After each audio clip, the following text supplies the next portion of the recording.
सात समुंदर पार financial markets के बड़े इंस्टीट्यूशंस, बड़े stock markets, S&P, Dow Jones Adani enterprises को यह कहकर बाहर निकाल रहे हैं कि उनके खिलाफ बहुत गहन आक्षेप और आरोप है फ्रॉड के, और इसलिए वो इंडेक्स में बने नहीं रह सकते हैं। सात समुंदर पार जो जॉनसन एलारा कैपिटल के डायरेक्टर थे, जिन्होंने अडानी के FPO में पैसा लगाया था और पूर्व यूके के प्रधानमंत्री बोरिस जॉनसन के भाई हैं, उनको अपने पद से, डायरेक्टर थे एलारा कैपिटल में, उनको अपने पद से रिजाइन करना पड़ा। लेकिन हिंदुस्तान में सात समुंदर पार इंस्टीट्यूशंस जो हैं आक्षेपों को लेकर चिंतित हैं और एक्ट कर रहे हैं, लेकिन हिंदुस्तान में ऐसा लग रहा है मानो जी कुछ हुआ ही ना हो। सेबी से एक शब्द सुनाई नहीं देता है। कहां है SFIO, कहां है ROC, कहां है ministry of corporate affairs. Government of India तो ऐसे बर्ताव कर रही है शुतुरमुर्ग की तरह कि उन्होंने जमीन के नीचे सर कर लिया है और मानो कुछ हुआ ही ना हो। तो असलियत यह है कि अडानी जी जो हैं वो सबको ले डूब रहे हैं। कैपिटल मार्केट्स में, मतलब दलाल स्ट्रीट पर 15 लाख करोड़ का नुकसान हुआ है 24 जनवरी से आज तक। 15 लाख करोड़ डूबे हैं।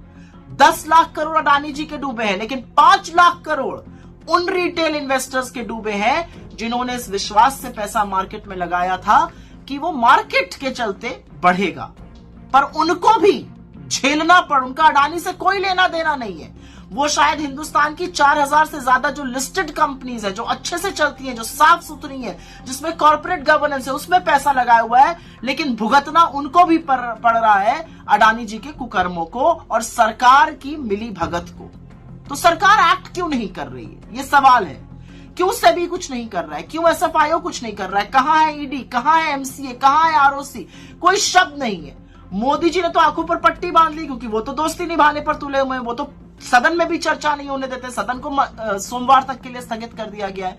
लेकिन सवाल यह पूछा जाएगा कि उस रिटेल इन्वेस्टर को कौन बचाएगा जो अडानी जी के कुकर्मों का फल भुगत रहा है, जिसके 5 लाख करोड़ से ज्यादा खत्म हो गए, नष्ट हो गए मार्केट में। अब अडानी जी कोई छोटी सी किराने की दुकान तो है नहीं। अडानी जी मोदी जी की कृपा से इस देश के सबसे बड़े, सबसे अमीर आदमी बन गए थे। उनकी मोनोपोली एयरपोर्ट पे है, उनका एकाधिकार मोनोपोली पोर्ट्स में है, उनकी मोनोपोली फूड एंड एग्रीकल्चर में है। क्या गोडाउन, क्या वेयर हाउसेज, क्या खाने वाला तेल, सब में वो घुसे हुए हैं। फलों के बागान तक में वो घुसे हुए हैं।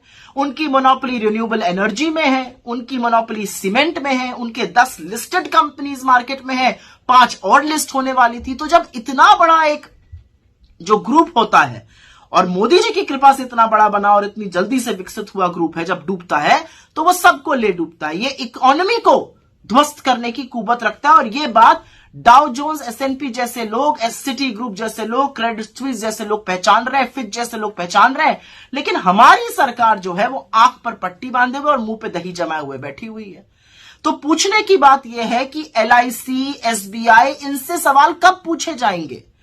निवेशकों ने, जो policy holder, 30 crore policy holder LIC के हैं, जिन्होंने अपनी जिंदगी की गाढ़ी कमाई लगाई थी, उनको यह कह देना कि जी हम तो 20,000 पे आए थे करोड़ पे, 30,000 हो गए। जी नहीं, आपने 100 रुपए लगाए थे मार्केट में। वो 100 रुपए 10 साल पहले लगाए थे, वो 5 साल बाद 1000 रुपए हो गए, लेकिन उसके 5 साल बाद वो 200 हो गए। तो आप ये सोचकर संतुष्ट रहिएगा कि 100 रुपए 200 हो गए, या ये सोच के चिंता जताइएगा कि 1000 रुपए कैसे 200 हो गए। वही काम LIC कर रहा है, जबानी जमा खर्च। SBI, 45 करोड़ लोग इस विश्वास से SBI, state bank of India में अकाउंट खोलते हैं कि सरकार का बैंक है, डूबेगा नहीं, कुछ गलत काम नहीं करेगा। 81,000 करोड़ रुपए बैंकों ने कर्जा दिया है अडानी जी को, जो उनके कुल कर्जे का मात्र 38% है। और उस 38% में भी 8% तो प्राइवेट बैंक का है और 30% सरकारी बैंक का है। तो सवाल ये तो पूछना बनता है ना कि हिंदुस्तान के लोगों की गाढ़ी कमाई, टैक्स पेयर्स का पैसा, जो सरकारी संस्थाओं ने अडानी जी को भेंट स्वरूप दिया था, वो क्यों दिया था? और आज जब रिटेल निवेशक, जब छोटे छोटे निवेशकों की पूरी पूंजी ध्वस्त होती जा रही है, उड़ती जा रही है, ब्लड बाथ मचा हुआ है मार्केट में, तो सरकार क्या कर रही है? ना सदन में बहस करने की अनुमति देती है, ना JPC कराती है, ना सुप्रीम कोर्ट के जज से कोई जांच कराती है। तो आंख मूंद लेने से इसका निवारण नहीं होगा मोदी जी, क्योंकि अब वक्त है मित्रता छोड़कर कर्तव्य निभाने का, और कर्तव्य आपका हिंदुस्तानियों के प्रति है, एक अडानी जी के प्रति नहीं है। ये बात 7 समुंदर पार फाइनेंशियल इंस्टीट्यूशन समझ गए, लेकिन आपकी समझ में ये बात नहीं है।